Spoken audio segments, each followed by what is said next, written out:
all the way from California. Oh yeah, me too. I came all the way from California too. Trent, what was your assessment of how the offensive line played on Sunday? I think it was some things we could improve on, but overall I think we did pretty well. It's first game, week 1, so obviously there's some stuff to clean up, but we got a group of veterans, and I think with everybody experience put together, you kind of find a way to get through things. You guys dissect last year's Eagles game a lot. Oh yeah, of course. What have you thought looking back on that game? It's you don't get a lot of value out of looking at the last game because it's a different coordinator and they run a different defense. But obviously you can look at the players or whatnot in the matchups then. But it's a different Eagle defense. Of course, the strength is still the defensive line. So it all starts and ends there. But pretty much it's a totally different scheme. Even though it's the same players, even though it's almost the same time they faced last year. Yeah, it's the same players, but it's a totally different scheme. They showed a lot of 3-4 last week. I mean, who knows if they come out. I mean, I know they showed the ability to go multiple defensive. So, all we have is 1 week of film. That's what really sucks. But we'll see how they play us, and we'll just have to adjust. But from what we've seen, it's a totally different scheme than the last time we played them. So, the last game don't really offer a ton of information. Even though it's a different scheme, you've got the same players you're going at, little things that they've done or do. Does that help you at all? Sort of, but when they play in a different scheme, they got different responsibilities. So I mean, Fletcher Cox is going to be Fletcher Cox no matter what scheme he's in, of course. And Brandon Graham is always going to be disruptive. But, I mean, it's kind of, yeah, they are the same players, but they got different jobs. So, you can't just say it's the same dude from last year because, they're asked to do different things. But, like I said, Fletcher's still, behind Aaron Donald, probably the most disruptive defensive lineman in the league. So that's always going to be an issue. Trent, you made a habit of week 1 blocks kind of going semi-viral on social media. I'm curious, do you have a favorite type of, highlight reel block, like, whether it's getting to the second level and knocking someone over like Arizona, or what you did the other day where you just kind of threw someone away? Or, do you have a favorite type? I don't know. The Cardinals last year, it was just kind of hard to reenact that one. I think that's probably my first one in my career of, squaring a linebacker up like that. So I think that would probably be my favorite. But, I honestly don't even know they go viral until I get to my phone and it's like everybody's sending me these clips. I'm like, dang, I did do that.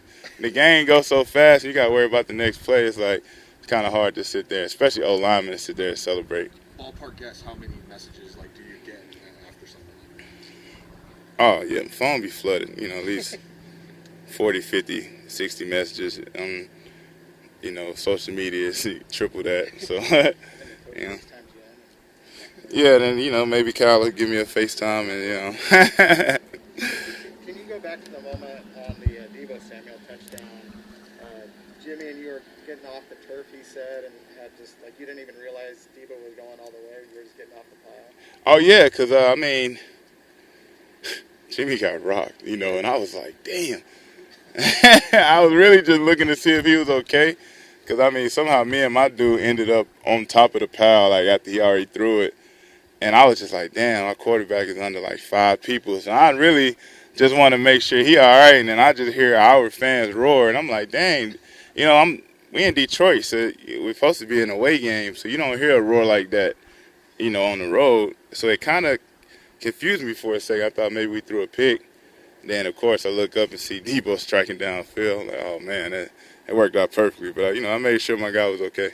Jimmy was patting the Lions defender on his helmet, almost consoling him. Yeah, I'm pretty sure they needed some consoling.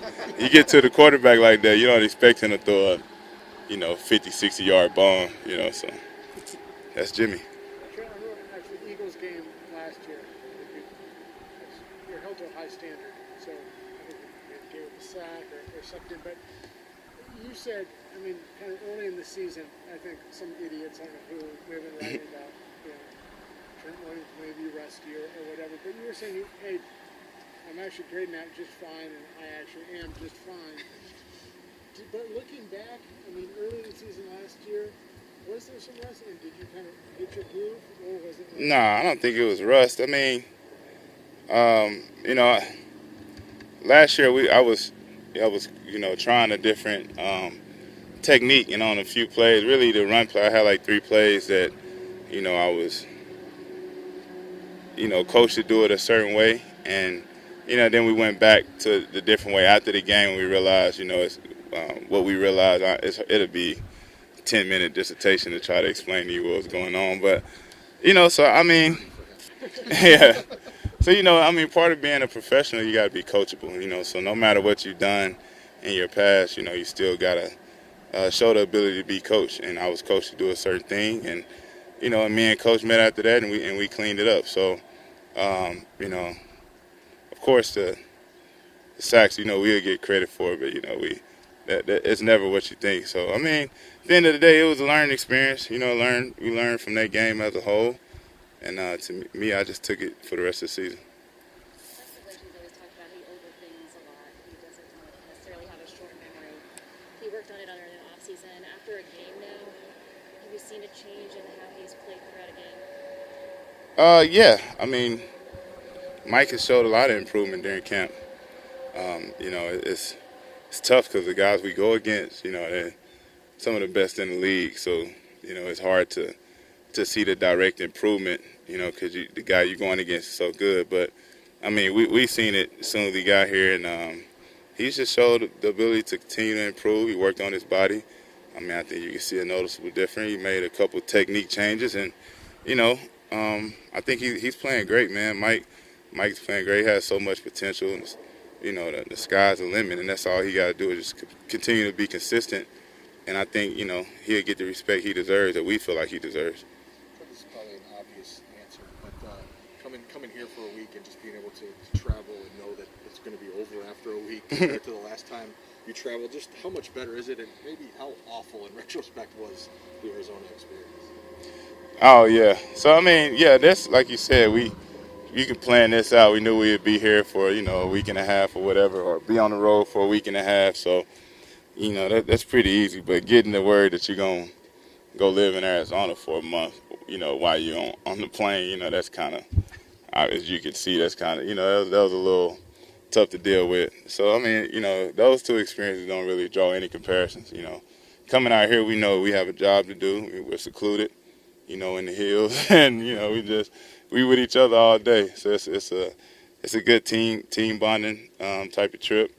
You know, and hopefully we can go out here and have a good game, you know, in Philadelphia and maybe, you know, reap some benefit from all the team bonding and stuff we're doing. Yeah, you guys can actually hang out now this time, right? Like, yeah, I mean, yeah, of course. It's literally that's all it is to do here. Either go, you know, kick it with your friends or teammates for a little bit. But sitting in that room with that loud wallpaper and the green carpet, they drive you crazy. Talking about coaching, how much has Chris Forster changed how this group is working together? You know, Coach is, you know, he's an amazing coach. You know, you can give him a credit for a ton of my success. He obviously had me my first 5 years in the NFL. So me and Coach First have always been joined at the hip since 2010. And, you know, so for me, obviously having him there is a breath of fresh air, you know, but it just the amount of football he's coached and he's watched, you know, everybody respects him. He commands the room. And, you know, he knows he has a group of veterans that can get the job done, whatever he needs us to do. So I think, obviously, Coach First is, you know, he family to me. So I think the world of him. All right. Thank you, guys. All right. See y'all. Hey, Faithful, click here to subscribe.